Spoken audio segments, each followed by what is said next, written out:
Hello bachcho, let's see this question. This question says the borax is represented as Na2B4O5OH whole 4 dot 8H2O. How many tetrahedral boron atoms are present in the structure of borax?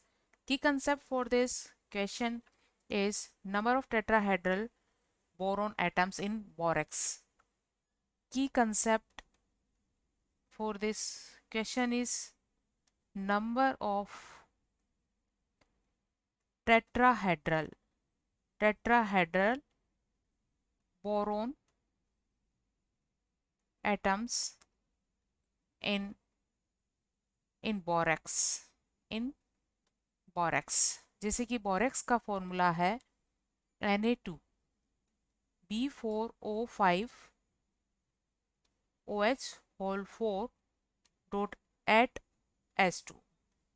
सो इसकी ionic form इस तरह से लिख सकते हैं। यहाँ होते हैं दो Na+, इसलिए इसलिए B4O5OH होल 4 इस यूनिट पर दो नेगेटिव चार्ज होता है और साथ में यहाँ होते हैं 8 वाटर मॉलिक्यूल्स। तो बेसिकली हम अगर इस आयनिक फॉर्म की स्ट्रक्चर बनाएं तो इस स्ट्रक्चर के थ्रू हम number of tetrahedral boron atoms को आइडेंटिफाई कर सकते हैं, क्योंकि यहाँ 4 बोरॉन एटम्स होते हैं और ये 4 बोरॉन एटम इस तरह से एक दूसरे से बॉन्डिंग किए होते हैं। Each boron atom is bonded with oxygen atom, oxygen जिसकी वैलेंसी 2 होती है, इस तरह से बॉन्डेड होता है।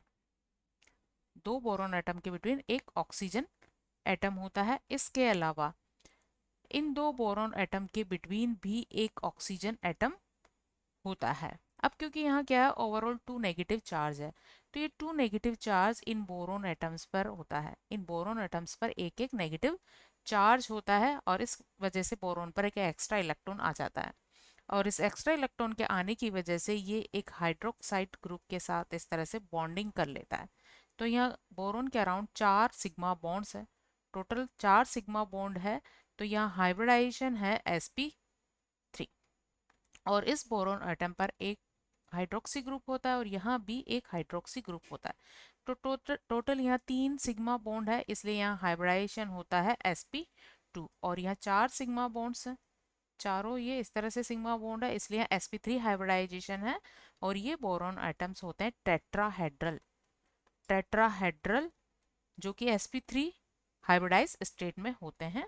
तो यहाँ दो बोरॉन एटम इसकी स्ट्रक्चर में ऐसे हैं जो sp3 हाइब्रिड है और शेप में ये टेट्राहेड्रल होते हैं।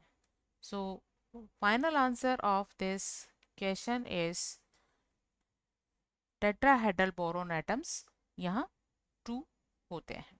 Hope you understood it well. Best of